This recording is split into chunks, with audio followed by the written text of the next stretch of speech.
আজকে আমি বানাচ্ছি আমের সন্দেশ। এর জন্য বড় একটা আম নিয়েছি। দেখুন, আপনারা যে যেমন বাড়িতে খাবেন, মিষ্টি পছন্দ করেন সেই হিসাবে নেবেন। আমাদের বাড়িতে খুব একটা মিষ্টি পছন্দ করে না, তাই আমি একটাই নিয়েছি বড়। আমটাকে কেটে কেটে নিচ্ছি। দেখুন, এবার আমের শাঁসগুলো বের করে নেব, নিয়ে এটাকে আমি পেস্ট করে নেব। কিভাবে আমি বানাচ্ছি দেখুন, ভালো লাগবে। পেস্ট করে নিয়েছি। এবার একটা প্যানের মধ্যে আমি আমের পেস্টটাকে দিয়ে দিলাম। দিয়ে গ্যাসের আঁচটা একদম লো করে দিয়ে অনবরত নেড়ে যেতে হবে। এবার এর মধ্যে আমি অল্প একটু ফুড কালার দেব। আপনারা চাইলে ফুড কালারটাও নাও দিতে পারেন। 2 চামচ চিনি দিলাম, দিয়ে লো আঁচে ভালো করে নাড়তে হবে, কমে যাবে।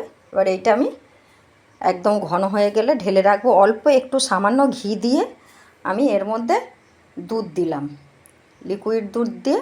এবার 1 কাপের একটু কম আমুল দুধ দিলাম, দিয়ে ভালো করে লো আঁচে নেড়ে ঘন মতো হয়ে গেছে।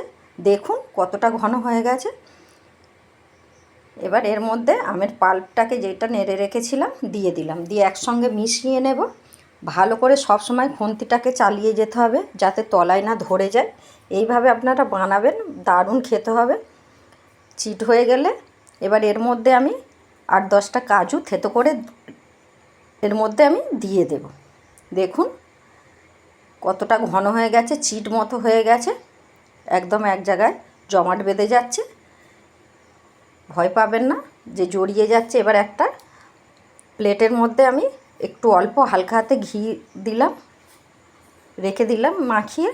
এবার হয়ে এসছে। এর মধ্যে একটু আমুল দুধ আর 1 চামচ দিলাম, দিয়ে নেড়ে আমি এটাকে নামিয়ে নিলাম। নামিয়ে প্লেটের ওপরে দিয়ে ওপরে একটু ঘি হাত দিয়ে একটু বুলিয়ে দিলাম। একটু কিশমিশ নিয়েছি, দেখুন কতটা চিট হয়ে গেছে। এবার গোল গোল করে আপনারা ছোট বড় যে যেমন সাইজে খেতে চাইবেন সন্দেশের আকারে করে মাঝখানটা একটু কিশমিশ দিয়ে দেবেন। দিলে দারুণ স্বাদের সন্দেশ তৈরি হয়ে যাবে। কতটা সুন্দর হয়েছে দেখুন। আমি অল্প করে বানিয়েছি, আমাদের বাড়িতে মিষ্টি খুব একটা পছন্দ করে না। খুব ভালো খেতে হয়েছিল। আপনারা যে যেমন চাইবেন কম বেশি করে বানিয়ে নেবেন। কেমন হয়েছে কমেন্টে কিন্তু জানাতে ভুলবেন না। ভালো লাগলে লাইক কমেন্ট শেয়ার করবেন। আপনাদের কমেন্ট খুব গুরুত্বপূর্ণ, খুব ভালো লাগে।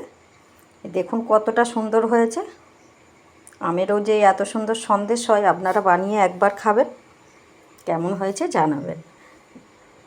দেখুন কতটা সুন্দর।